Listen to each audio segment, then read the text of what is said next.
স্বপ্নে মাছ ফ্রাই করে খেতে দেখলে কি হয়? স্বপ্নে যদি কেউ দেখে যে সে মাছ রান্না না করে বরং শুধু একটু ফ্রাই করে আগুনে পুড়ে খাচ্ছে, তাহলে সেটা কি আসলে ভালো লক্ষণ না খারাপ লক্ষণ? দর্শক মনে রাখবেন, স্বপ্নে মাছ দেখলে কি হয়, মাছ ধরতে দেখলে কি হয়, খেতে দেখলে কি হয়, রান্না করতে দেখলে কি হয়, এই ধরনের অনেকগুলো ভিডিও কিন্তু আমাদের চ্যানেলে রয়েছে। বিশেষ করে আমাদের এই ভিডিওর আগে পরে অনেকগুলো মাছ সংশ্লিষ্ট ভিডিও রয়েছে, চাইলে আপনারা সেগুলো দেখে নিতে পারেন। এবং কে কোন ধরনের স্বপ্ন দেখেছেন সেটা তো আসলে আমি বলতে পারবো না, কিন্তু আমাদের চ্যানেলে কিন্তু একই বিষয়ে সম্পৃক্ত অনেকগুলো ভিডিও থাকে, চাইলে আপনারা প্লে লিস্ট থেকেও সেটা চেক করে নিতে পারেন।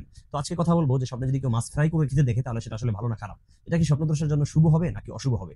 মনে রাখবেন, সুলাইমানি খাবরামায় বলা হয়েছে যেটা খুবই ভালো লক্ষণ, স্বপ্নে মাছ ফ্রাই করতে দেখা এটা খুবই একটা শুভ আলামত। এটা দ্বারা বোঝা যায় যে আল্লাহ তাআলা তাকে সূক্ষ্ম জ্ঞান দান করবেন, সুবহানাল্লাহ। এবং কোন কোন বর্ণনা এসেছে যে তীক্ষ্ণ বুদ্ধি তার থাকবে।